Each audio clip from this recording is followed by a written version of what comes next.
Hello and welcome to Unlocking Possibilities, the podcast that will help you to transform your life and or your business from the inside out. I'll be bringing to you the best of NLP and cutting-edge neuroscience of your multiple brains. I'll be exploring how these transformational coaching modalities have the potential to change your life. And if you're interested in training to coach others in NLP or MBIT, then listen out for more information about my training courses and how you can become an accredited NLP and MBIT coach. Hello and welcome to this episode of Unlocking Possibilities with NLP and Coaching. I'm your host, Sarah Fletcher, once again. And this time I'm going to be talking about what NLP is and isn't in relation to becoming an NLP practitioner. So if you're a leader, if you're a coach, if you're a therapist, if you're an educator, a trainer, or somebody who is in the business of helping others, and you're interested in training in NLP and want to add it to your skill set and toolkit of helping people in their behavioral change and transformations, then this episode is for you. Or if you are considering or want to know more about NLP, as a NLP practitioner, then listen in, because I'm going to give you some insights into what I consider NLP to be and not to be as an NLP trainer, from my own experience of being trained in NLP as a practitioner and master practitioner with the organization that I was trained with, and then going on my own journey of becoming a trainer, being mentored as a trainer, and opening up my world to a very different view of what NLP is and isn't over the last few years as a trainer. So, first of all, I think it's important to distinguish between when you train in NLP, there are some NLP schools that might train you more in a sort of technician way. And what I mean by that is they possibly focus on the techniques of NLP and teach you how to use the techniques with people for behavioral change and transformations and achieving outcomes and moving away from their present state where they currently are, maybe their stuck state, moving into their desired state and their outcomes. And NLP techniques are absolutely incredible. They really are what I feel the difference that makes the difference in personal transformation and, supporting people in their transformations. It's an incredible methodology. And it isn't just about the techniques. So NLP isn't just about learning a technique, throwing it out at somebody and kind of seeing what lands and sticks, and hoping that the technique will do the trick and support the person in their change process. It isn't about that, really. So some schools of NLP do teach it like that, and there are other schools of NLP that teach NLP more as a strategist. And what I mean by that is they still incorporate the technique. So this is how I teach NLP. We still do the techniques, we practice the techniques of NLP, and you are also a NLP practitioner who becomes skillful at observing and listening and noticing people's patterns of behavior and patterns of thinking. You look for clues and cues from a person's body language and from their eye movements, from their breathing, from their body, that gives you information about what their internal state is. Because as we say in NLP, your internal state will leak out somewhere. So, for example, if you are holding tension in your body, there may be something that you are doing with your body. You might be tapping your foot, or you might be blinking rapidly, or you might be tensing your jaw, or various other things. And an NLP practitioner who is skilled in observation skills will be noticing what patterns you are demonstrating in your behaviors that give them information and give them clues about the internal state that you're in as you are exploring your present state, what is going on for you, what the issue is, as they are skillfully asking you questions to determine more about that. And then as you talk about your desired state and your outcome and where it is that you want to go, a skilled NLP practitioner will also be noticing and observing the changes in your body language and the changes that are happening so that they can respond accordingly to those. So what I kind of want to first sort of say is that there's no right or wrong. And, I'm not somebody who thinks, oh, this way is better than that way. I have my own beliefs about what I believe to be true as an NLP trainer and how I want to train my students and the skills that I like to train my students in. And for me personally, I was taught NLP very much in a technique way. With the school that I taught with. And as I've learned more myself over the years, as I've become an NLP trainer myself, as I've been mentored by some incredible NLP trainers, I've come to realize that there is so much more to NLP than the techniques. And it really is about being a strategist. It's about being able to observe people's patterns. So one of the things that we say is, we are pattern detectors. We are noticing patterns of thinking through watching the body. The body gives clues in so many ways that most of us are not aware of. So we are a pattern detector, noticing what people are doing with their eyes and with their body, so that as an NLP practitioner, we can bring the person that we are working with, we can bring their awareness to these patterns. And what happens here is that then we bring the unconscious material to the conscious so that the person themselves can become their own coach and start to recognize their own patterns. Because if we think about the fact that most of our behavior is automatic, 95% of what we do is automatic, it's on repeat, it's habitual, it's driven by the unconscious. Stress has an unconscious physiology, it has an unconscious the sensation and emotions, unconscious thought processes, unconscious pictures and self-talk that most of us won't be aware of until we really start to observe ourselves and notice how we hold stress in our mind and in our body. There's a physiology to it as well as a mental state to it, as well as the thinking. So what an NLP practitioner does, or an NLP coach, they bring their clients' awareness to this unconscious material so that the client themselves can then start to recognize when they are in what we call in NLP unresourceful state. So for example, if somebody is saying that they don't want to be stressed anymore, that they are fed up with feeling overwhelmed, that they are struggling, to feel motivated and they are lacking in motivation, a skilled NLP practitioner will support their client in bringing their awareness to what that looks like, feels like, and sounds like for them, and also what it looks like, feels like, and sounds like to be in the state that they want. So the motivated state, or the calm state, or the joyous state, whatever it is. So a skilled NLP practitioner is not just throwing a technique out there and hoping something will stick and land and work for the person. What they are actually doing is they are continuously being present with their client and intuitively observing and noticing very subtle, unconscious body language signals and noticing and picking up the patterns that the person is running.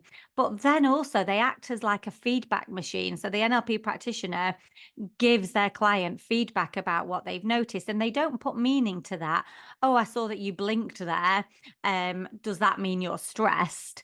What they ask is, I saw that when you were talking about that, you blinked more than 3 times. What's that? Because that might be a pattern that they are demonstrating when they are stressed. Or they might say to their client, I noticed that your breathing rate changed when you were talking about X. what's that? So they don't put meaning to it and assume that they know what's going on for the person. What they are doing is bringing the unconscious material, the body language, to the person's conscious awareness so that they can then start to say, that's interesting. Yeah, my breathing rate did change when I was talking about my boss at work. Actually, when I talk about my boss at work, I start to feel irate inside and I start to feel tense and my breathing changes. And then where that can lead to, so we call it in NLP pacing and leading, meet a person where they are where they are at in their map of the world, and in their state. And then where that can lead to is then the person themselves can start to illuminate and highlight for themselves the state that they're in and start to change that. So they might then say, actually, if I drop my shoulders and if I breathe more down into my diaphragm, then that changes my internal state and I feel better. So I'm able to respond differently in that situation. So one of the things I think for me, one of the key things with NLP, what it is and what it isn't, is that it's not just about the techniques that we throw out there and use with our clients and hope something will land and stick. A skilled NLP practitioner will use these techniques in a really skillful and intentional way, dependent on what they have noticed in their client's language. So they will listen out for representational systems, so visual, auditory, and kinesthetic language. So if a client is saying, I see what I can see that clearly. Yep, I've got clarity on that. I can really picture that in my mind's eye. Then an NLP practitioner will be using language that matches their client. If they're talking in very auditory words, yep, that rings a bell, that sounds true, then an NLP practitioner will be matching the language with their client to get more skillful at communication and rapport. You'll have been in situations before where you might be having a conversation with somebody and it's like you're speaking completely different language, or maybe you've tried to get a point across and it's just not landing in the way that you want it to land and the person just isn't getting it. Well, that's usually because we are talking in different language. And what I mean by that is not different language as in I'm English and I'm speaking Italian, as in language of the mind, visual, auditory, kinesthetic, rep system language that isn't connecting with the person. So they're not understanding it. So an NLP practitioner is really skillful at tuning into language. So they observe body language and they respond to people's patterns because their body language gives them clues. They respond as well to language, and they also are listening very carefully to the language that the person's using when they are using distortions, the story that they are telling themselves that keeps repeating. They are listening to the language of deletion, information that they are missing out, and the language of generalizations. Oh, this always happens to me. I failed in the past. I'm never going to be able to do it again. Or, where they are perhaps at making assumptions about something. Well, that person at work, when they come in the morning, they don't say hi to me. So they don't include me and people don't like me at work, or my manager always picks somebody else to do things when actually I want to do it. So we are consciously and intuitively and being very present in our sessions with people, listening out for language, for distortions, deletions, generalizations, for the story, for the pattern of the story. And then we use the language models of NLP, so the meta model of NLP, to question, challenge, coach people towards a more outcome frame way of thinking, a wider perspective, a shift in thinking. We use NLP very skillfully through language to ask questions that help people direct their thinking in a different way, or reorganize their thinking, or challenge their own thinking, so that they can have more information and more choice about how they react and respond to something. So as well as then, listening out for language, observing body language, listening to people's limitations and, perhaps beliefs about their life and about their world, we're also skillfully calibrating their state and noticing what state they might be in when they are talking about something. And then also what that gives us is clues about the structure of their subjective experience. So NLP is all about learning how we structure our internal experience. And if that internal experience is limiting us,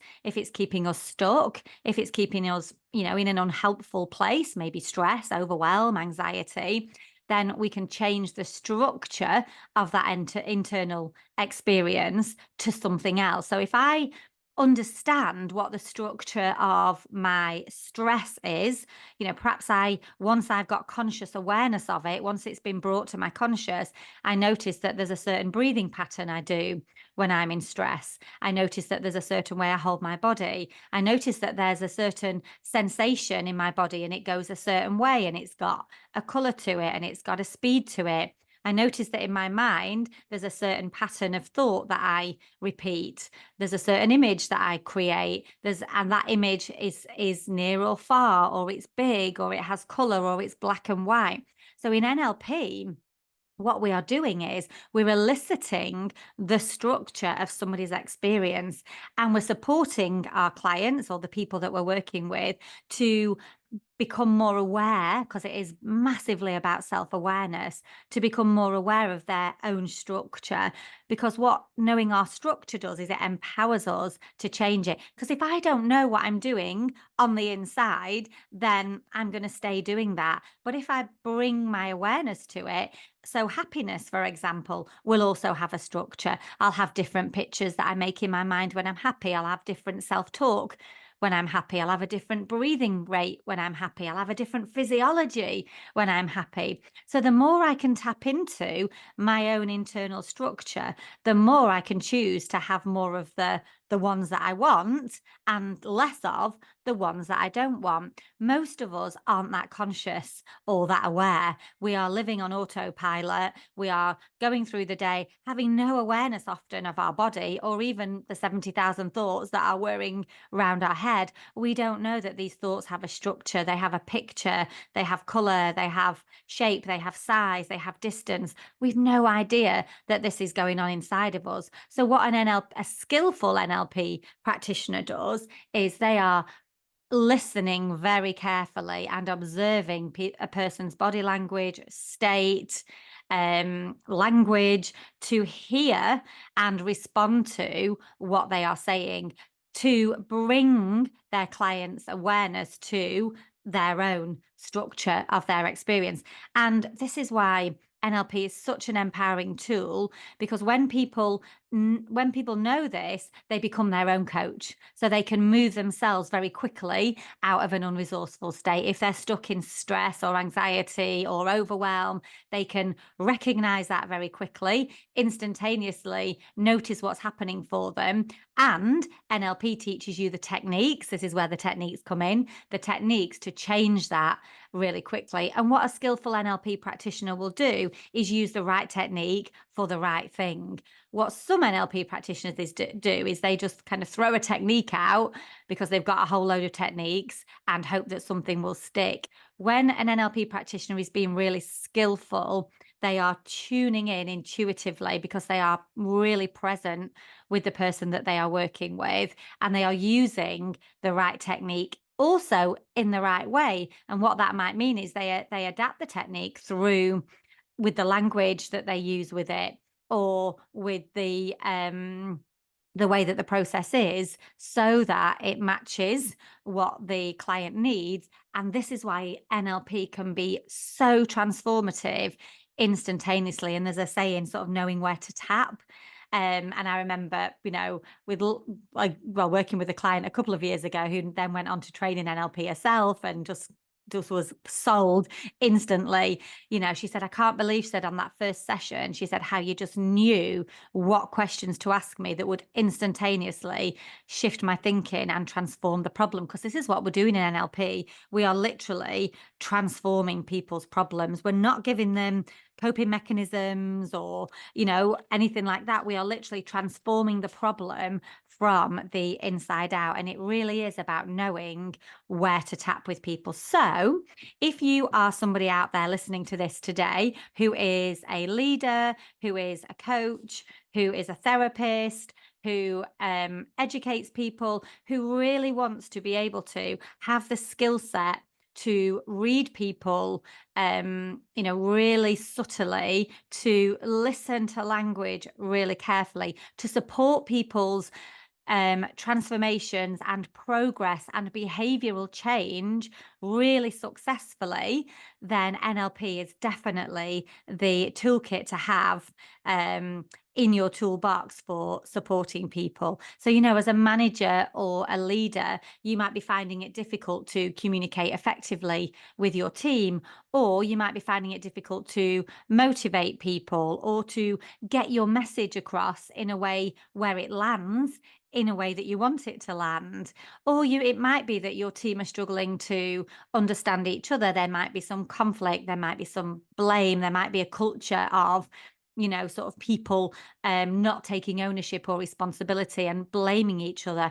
NLP provides you with a skill set for effective communication and knowing how to pace and lead people, meet them where they're at, meet them in their map of the world. We can only change behavior with people through meeting them in their map of the world and really deeply understanding their beliefs, their way of thinking about the world, their experience. We can't tell people to change. That doesn't work. We have to get into their map of the world, into their reality, understand them on a deep level, and then support change by pacing and leading them. So if you're a manager, a leader, somebody who, is communicating with people every single day, struggling perhaps to communicate, or wants your team to perform better, perhaps you're really passionate about having a high performing team, perhaps you want to engage people and make people feel, motivated and want to, create that change within that culture, then NLP is fantastic. If you are a coach already, or you're a therapist, and perhaps some of your clients have started the change process, but maybe they keep slipping backwards, or maybe you're in a session and you think, oh, I'm not sure where to go with this. Perhaps you're feeling that you haven't got the skills in your toolkit or the techniques in your toolkit that can really leverage and transform where your clients are.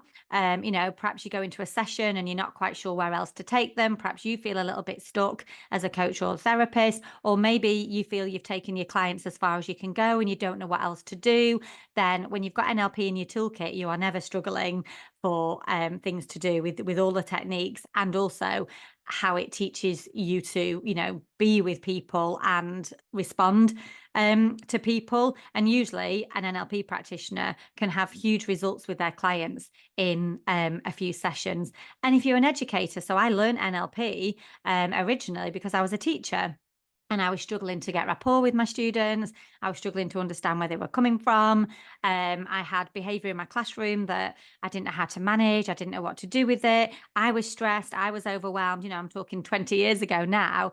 And somebody introduced me to NLP. You've probably heard me say this before. Somebody introduced me to NLP and they said, Sarah, I really think you're going to love this, because I was a psychology graduate. I was teaching psychology, and I wanted to know more about human behavior, about how I could get rapport, how I could engage people in the classroom, and also how I could help them to be the best version of themselves in the classroom so that they could learn at their best. I could teach at my best, and my classroom was a successful and engaging and enjoyable place to be. And that's why I learned NLP in the first place. And I know that it transformed my teaching career. It transformed how I was as a teacher and as a trainer, also transformed how I was as a parent. And it transformed the what happened in my classroom, and the experience that I had as a teacher, and the experience that my students had as well.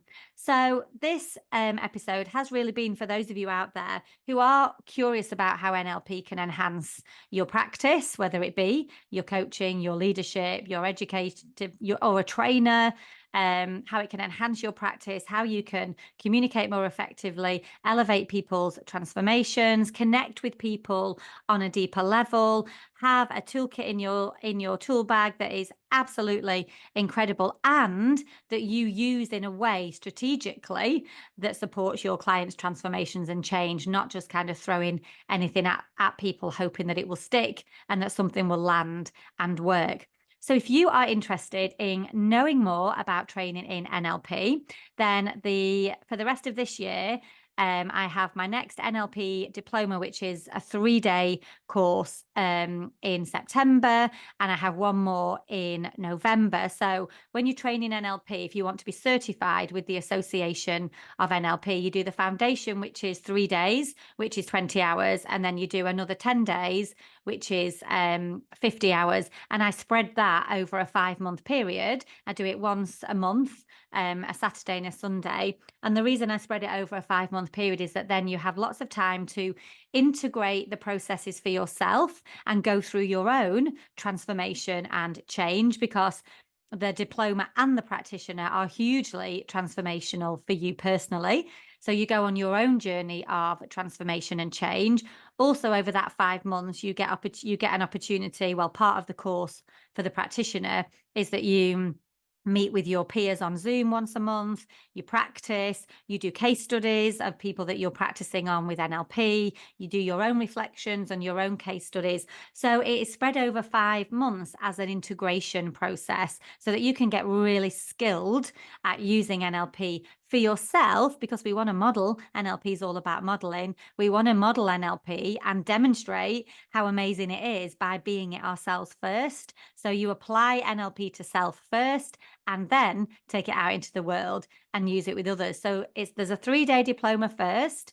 You can attend that either online or Zoom, and you can do the practitioner either online or Zoom as well. So they are both hybrid, depending on where in the world you are. So like I say, the next diploma is September. The one after that is November. The next practitioner also starts in September and will finish in January. So do connect with me. Come and join my free Facebook group on Facebook group on Facebook, obviously, because there's some free trainings in there that you can watch and you can connect with me.